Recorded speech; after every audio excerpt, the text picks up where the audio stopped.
it's ridiculous to consider Israel as white as the driven snow and everything is perfect. But it's equally ridiculous to say that Israel is split equally down the middle, and there's a good Israel and there's a bad Israel, and if only there's a battle for the soul of Israel, and Netanyahu represents the bad Israel. But if only Yair Lapid, the liberal alternative, could be elected, then all of a sudden Israel will be all roses. But of course, this is ridiculous. These two men served in the same government, pursuing the same policies for years. So we need a different model for understanding. But it is difficult to understand if you're coming from outside and if you don't speak Hebrew necessarily. Unlike here in the United States, in Israel, we don't just have two major parties. We've got dozens of parties that run for the Knesset, Israel's parliament, and at least a dozen get in pretty much every time. So how can we understand the politics of Israel? I would argue that we need to break them down into 4 distinct camps that help us understand. And the way that we understand the differences between these camps, we ask a question relating to the Torah, the Jewish religious text. We say, is the Torah holy? Is it written by God? And we ask, is the Torah just? Is it right when the Torah says that the Jewish people are God's chosen people and that He gave them the land of Israel, Palestine for themselves to be owners of this land? So let's look at the different camps as I define them. The first one I call supremacist. This is like the traditional Orthodox position. And they would say to both of these questions, yes and yes. Yes, the Torah is holy. It's written by God. And yes, it's just, it's right that God says we're the chosen people and the land of Israel is ours. Then we have the reformist camp. They answer differently. They would say, yes, the Torah is holy, but no, it's not just. It's not right to say that only we are chosen and only to us does this land belong. So we need to take the Torah and tinker with it and change it and amend it and bring it in line with our modern day values. That's the reformist camp, as I call it. Then another camp is the opportunist camp. This is the name I gave it, the traditional Zionist position. And they would answer the opposite. They would say, no, the Torah is not holy. Of course not. It's just literature. It wasn't written by God. It was written by people and edited by other people in different periods of times. But yes, it is just when the Torah says that we are the chosen people and this land is ours. So in summary, no, there's no God, but yes, God gave us this land. So they don't even believe in that, so they're opportunists. They're just taking advantage of the religious. And then there's the humanist camp, and they would say no and no to both of those questions. No, this is not written by God. The Torah is literature. Just like Shakespeare is a literature of the British people, so the Torah is a literature of Jewish people, but it's not holy, and it's not just to say that we are more special than others, or that we are more chosen, or that this land belongs to us more than anyone else. So those are the 4 camps. Another way of understanding it is we could say, instead of looking at the Torah, we can look at how these camps relate to the indigenous people of Palestine, the non-Jewish neighbors in their midst. And in this, we would have a different scheme, same 4 camps, but different names to describe them, and symbols that would help us remember them. So there's the integration camp, and they want a one-state democracy, one state from the river to the sea, and everyone in the country having equal rights. The next camp would be the separation camp. They want 2 states, a Jewish state and a Palestinian state.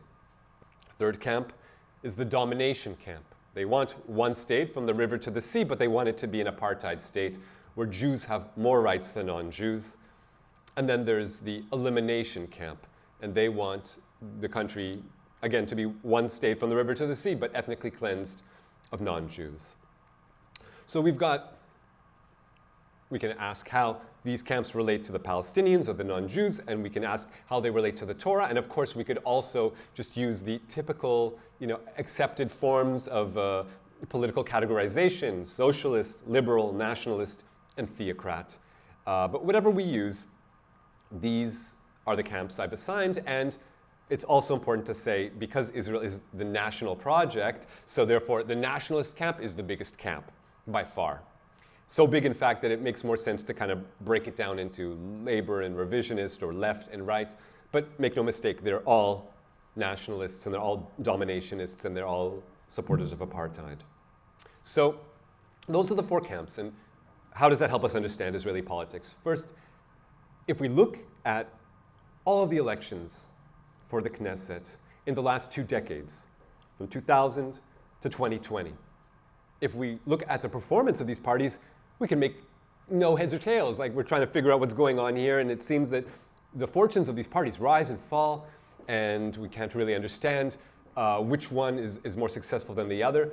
But if we take each of these political parties and we funnel them into the camps, and then we chart them on the graph, all of a sudden we see that there's incredible consistency. From election to election to election, the results of the Israeli elections are almost the same. The political discourse doesn't change. Consistently, it's the dominationist or the apartheid camp with the largest amount of votes by far, 60%, let's say. And the second largest camp being the eliminationist camp, the ethnic cleansing camp. And those are the two most powerful camps in the country. And they're the domination in the driver's seat and the eliminationists in the shotgun position. Again, over and over, we can map it from the left to the right, so we can get a sense of how skewed to the right Israeli politics are. And when we map it onto the Knesset, the 120-member parliament, we see that this is what it looks like. Vast span of blue of the nationalist camp, and the second biggest being the eliminationists. So what happened? Why are now, after at least 20 years of this, and probably more, but I was only able to get government data going back 20 years. But in any case, mapping these out,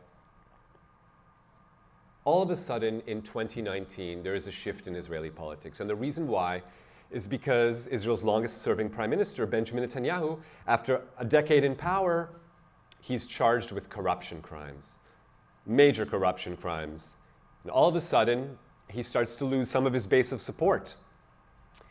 What happens? One of his most consistent allies bolts and leaves him, and all of a sudden he can't put together a majority government.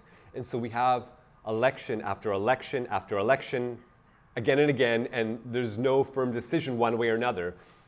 Do the people hate Arabs more, or do they hate Netanyahu more? That seems to be the question of the day. And then until finally this logjam is broken through by one of the eliminationist parties, the religious parties, abandoning Netanyahu as well. And because of that, because they switched sides and formed an anti-Netanyahu government, they were able to leverage their power to demand that the leader of their party become the prime minister. And that's where we are today. For the first time in Israeli history, this is the most recent development. A year ago, we now have for the first time an eliminationist prime minister. This is what the government looks like now. The light, the different sectors that are light are representing the government, and the darker sectors are those that are in the opposition. So you see, it's the eliminationists who are spearheading the government. And according to Prime Minister Naftali Bennett, it'll be different from Netanyahu's government by being, in his words, 10 degrees more right-wing than Netanyahu. So this is what we can expect. But we also have another major development coming out from the same series of elections, one after the other, and that is the emergence. After 33 years of dormancy, where we didn't see them in the Knesset, we have the reemergence of a new camp, a camp that I call the Messianist camp. So what is this fifth camp?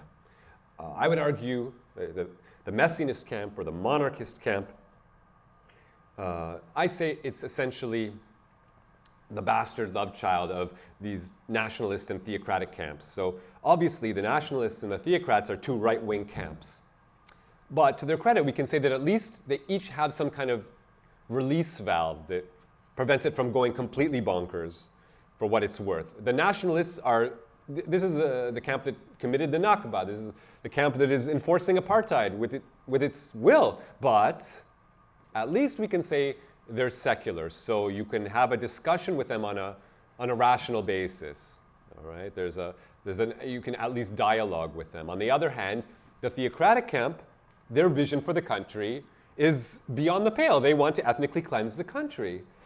But what we can say in their favor is that traditionally the ultra-Orthodox camp, the theocrats, have been pacifists, not activists. They don't believe that this vision of ethnic cleansing is for them to implement by their own hands.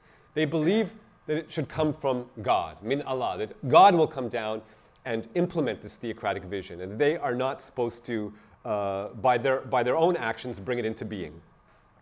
So each of these right-wing camps has a kind of a release valve. But with the monarchist camp, they combine the worst aspects of both of these camps. They want to ethnically cleanse the country, and they want to do it by their own hand. They're not waiting for anyone else. So this is the camp that is most dangerous, and now they have returned to the Knesset after 33-year absence. And they don't just want to eliminate the non-Jews, they want to exterminate the non-Jews, and they want to expand the country to include not just 48 territories and the West Bank and Gaza, and they want to also take over Lebanon and Jordan and Syria and Turkey and Iran and Iraq. Their vision is absolutely psychotic, and they're now in the Knesset, thanks to Benjamin Netanyahu.